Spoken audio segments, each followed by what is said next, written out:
guys, and warmly welcome to my 1K subscriber celebration video.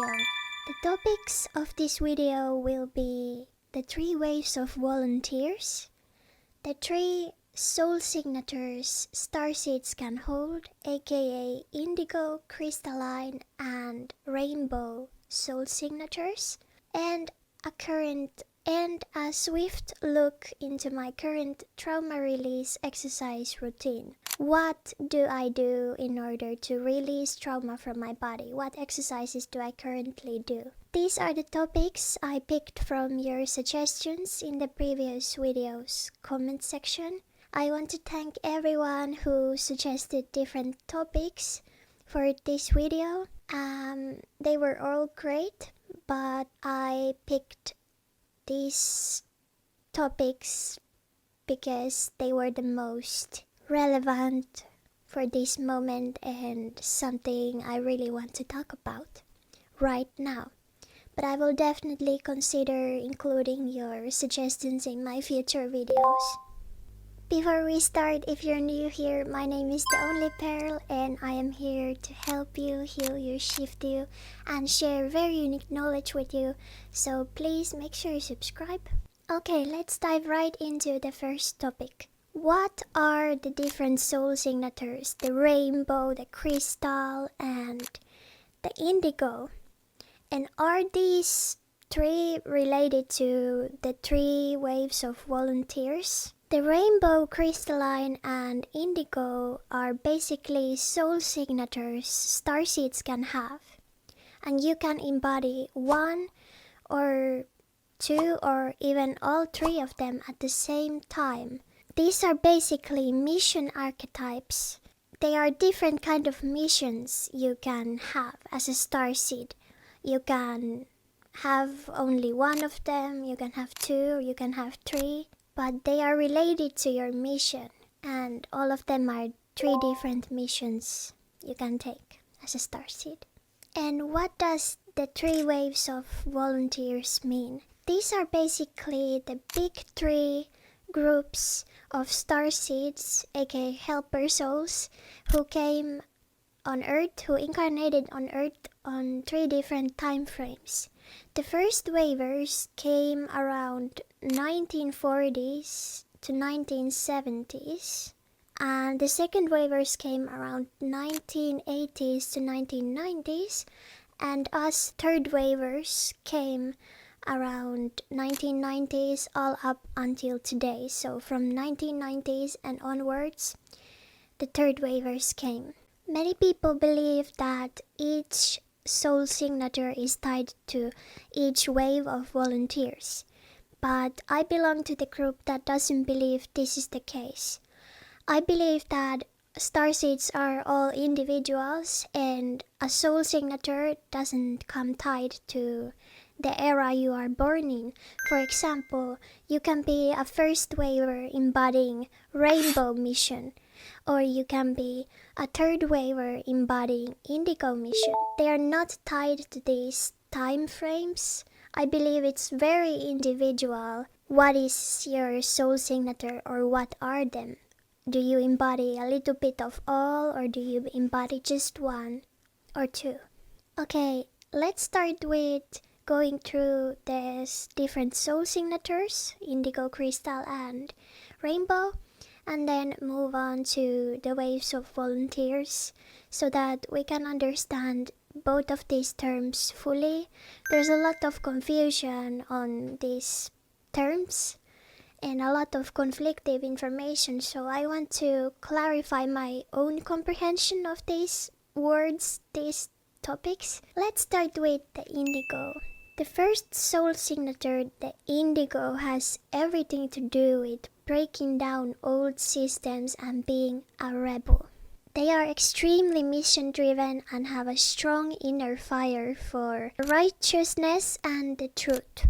These type of souls are intense and they're not the type to just nod and obey. Indigo children are the ultimate rebels that will do the exact opposite that authority figures tell them to do. They are the kids that say, "I'm not going to stand out there," when they are being told to stand outside. These are the kids. They are the ultimate truth seekers whose mission has everything to do with exposing lies, corruption, and illusions. They do not like to waste time and will go all in to what they came here to do. They're basically the chaos that brings the long-needed change into this system. They're the ultimate phoenix risings that will face a lot of density and burn through it and go through a lot of hardships just to rise again and again, each time stronger and wiser. The second soul signature is the crystal. Crystal children were sent here to work as the antennas for very high dimensional pure source energy. These are essentially the light holders. Their mission is to hold this huge light and love energy and bring it through them, through their existence from the higher realms to this earthly realm. Just by being here, they raise the Earth's frequency. They are very sensitive, but they radiate this huge level of peace and empathy to other beings. They're the ultimate love and light archetype. They have deep connection to children and animals. Pure souls like animals, children, and people with disabilities, for example, tend to be very attracted to their light because these souls are very pure and they notice another pure beings. So if you are a crystal child, a crystal starseed, you might notice these beings are very attracted to your light. Crystal souls clear and transmute negative energies almost automatically, or basically automatically, wherever they go. Their base frequency is enough to transmute bad energies and bring a lot of light into this realm. They often work with Archangel Michael. For example, I believe I hold all three soul signatures, including this crystal, and I've often been in, for example, public transport. Out of nowhere, this thought came to my head, this imagination of me clearing energies in that bus or train just by sitting there. And I often felt the presence of Archangel Michael. Archangel Michael came to my mind often in those times. And I was imagining, me working with Archangel Michael, him helping me transmute the darkness in those places and bringing in a lot of light. I imagined, dark energies leaving the people's energy fields and that being transmuted into the highest source love and light. The third and the last soul signature is the rainbow. The rainbow mission has everything to do with working as a bridge between higher dimensions and humanity. The rainbow souls are the ones meant to be around people. They are meant to socialize and bring this level of joy and 5D consciousness to humanity, to make it possible for humans to learn 5D consciousness basically, and to connect with higher dimensions. They often do much better dealing with people than the crystals and indigos do, because that's basically their mission. They're meant to be seen and heard, and they embody this huge level of joy and unity. They are extremely creative and expressive and heal people just by being around them, just by their presence. They're the ultimate walking suns. They're very uplifting and they have this ability to bring humans together and are very connected to life on earth and nature. They do better in the matrix than the other soul signatures typically do. They're basically meant to share their gifts with the world. They are meant to be in the spotlight. Okay, now that we have talked about the soul signatures, let's get back briefly to these waves of starseeds, these 3 waves of volunteers. I want to say that as a third waver, I have a huge respect for the first and second waivers. The first waivers especially, these starseeds came in the times of basically very difficult times on Earth. It was after World War II. They were born in families with a lot of trauma from wars and poverty, and the world was a very dark place back then. I have such respect for these souls, because imagine being born as a starseed, possibly coming to Earth for the first or second or third times, a very new starseed, being born into these especially difficult situations and families and bloodlines, and being the first group basically out here trying to navigate life in this dark matrix. I could never, or maybe I could, but it would be even harder than what my mission has been, so thank you. So the first waivers were the ones who paved the way for us newer starseeds. They did the hardest work for waking up and basically pave us the way.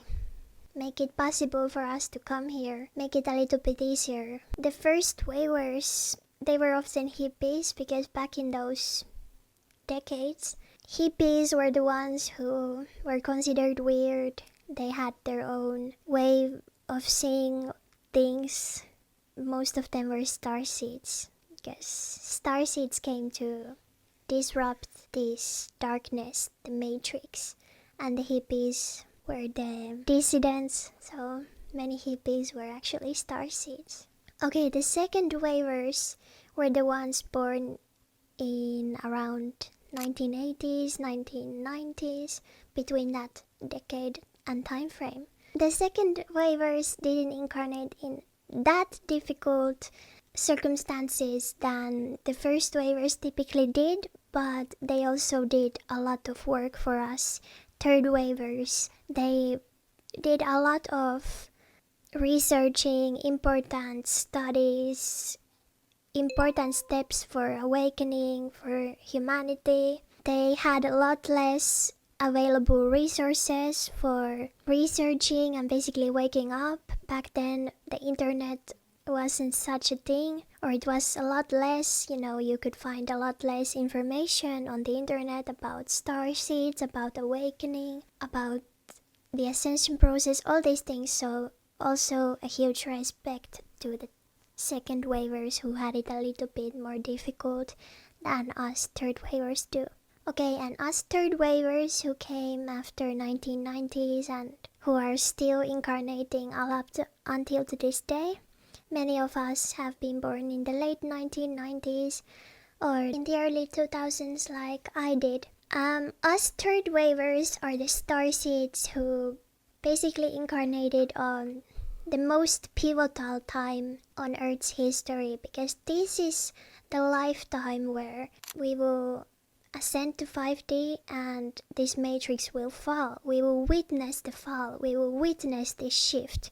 We have been incarnated on a very specific time, and we are the ones who get to enjoy the work the first and second waivers did, the way they paved for us. So I'm very grateful for these first and second waves of starseeds for basically doing the work for us to now do our work.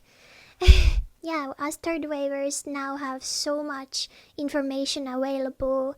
Our mission is to spread the word in social media. Social media is in such an important role for third waivers.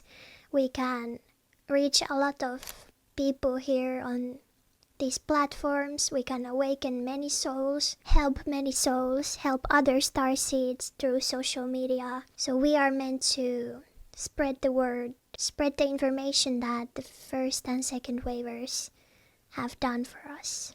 They gave us the tools and now we are the ones to use them. Okay, this is my comprehension about these two different sets of labels for starseeds to help us starseeds understand our missions and the eras we were born in. Okay guys, the last topic is my current trauma release exercise routine, so let's go to the last topic. Okay, so I am in the process of releasing trauma from my body.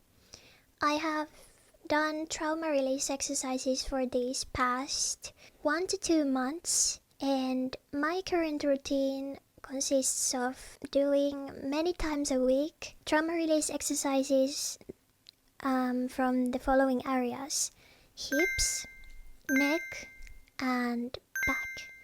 So why am I focusing on these areas specifically? I noticed lately that I have a lot of pain in my neck, my upper back, and my shoulder area. And even though I exercise almost daily, I train my back, I even do massages, I cannot get rid of this back pain.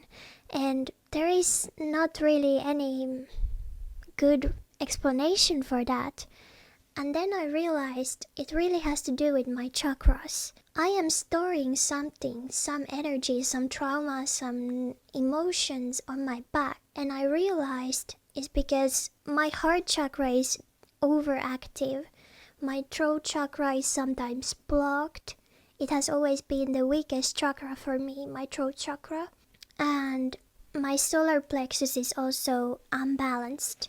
I realized that stored energy, emotions, whatever trauma I have is here hurting my back. So that's when I realized, wow, this is the area I really need to work on right now. And that's why I'm currently doing trauma release exercises that will focus on this area right here. I started to do this only last week, and even after the first workouts for that trauma release, the somatic workouts, I noticed a huge improvement. And as a warning, those exercises that especially work on the fascia that goes in your spine, and this area right here, the upper back and your heart chakra, will make you cry, will make you feel things that you have not fully processed in those moments that you were supposed to feel them and go through them, these traumas, emotions, and feelings. And I started to cry, for example, kind of a lot when I was doing the somatic exercise workout for this area. I also noticed that I hold a lot of grief, and it has to do with my overactive heart chakra, and I feel like I'm carrying the burdens of the humanity and this whole world, and I'm carrying so much weight on my shoulders because my mission is so big, so heavy at times, that I was really letting go of a lot of grief during those exercises. And I was so happy about that, because that means they really work and you're really letting go of things you don't need to carry anymore. Energies, emotions, traumas can finally let go and move through your body. And I felt so much lighter after that workout. I felt so good when I finally got to process those emotions, let go of that grief. When that grief was finally leaving my system, I was crying and gasping. It was so worth it. The workout I'm currently doing, these are the videos, the workouts I'm doing. Those are basically guided workouts, somatic trauma release exercises that you can do anywhere. I do them down there on my little floor. The hip exercise is the most basic hip release exercise, and I believe trauma release exercises that are focused on the hip area focus on the lower chakras, the sacral and the root chakra especially, that have to do with creation, pleasure. Sacral chakra has to do with those two and more, and then root chakra has to do with fear, anxiety, and sense of safety. So, and your stability, your groundedness. So those are the chakras I'm currently working. My upper chakras, my third eye, and my crown are the ones that I'm currently not purging as much. I'm only working with them with solfeggio frequencies. So basically I'm listening to frequencies, solfeggio frequencies that has to do with these two chakras as well. I'm listening to all of them. All of the frequencies that have to do with all chakras, but I'm really focusing on my throat, my solar plexus, and the lower chakras because I think those are the weakest ones for me. My heart and my third eye and my crown chakra work the best, but they're the most open, unblocked. But my heart chakra is sometimes overactive, which causes me to feel too much burden, too much sorrow, too much emotions, other people's burdens, other people's emotions. So yeah, my chakras are not perfect either, not even the heart chakra. But yeah, that's basically my trauma release exercise routine as of now. I really recommend those somatic exercises, trauma release from hips, trauma release exercises, chakra purges.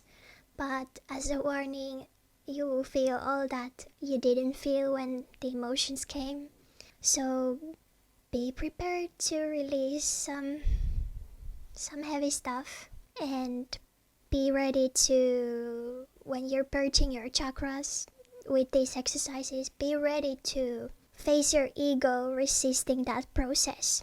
For example, now that I'm purging my solar plexus, I'm noticing that my ego is trying to get me back into my old bad habits. My ego doesn't want me to change because it wants familiarity. It's not just so fine with me trying to release stuff and improve myself. So just that you don't get scared of that ego fighting back, know that it's normal and you have the power over your ego. Your ego can make noise, but when you choose to listen to your intuition, your higher self, and choose that chakra purging, chakra healing path, you will win over your ego. Okay guys, this is it for now. Thank you so much for this 1K special video, and thank you for suggesting them for me. I am very grateful for all you do, all the support you give me. Every day I read your comments with love, appreciation, and gratitude. Thank you for this journey, and let this community enlarge and grow with the highest level of love, the best intentions ever. Okay guys, we will see in my next video, and I hope this video helped you. I hope you learned something. I love you so much. Ciao ciao.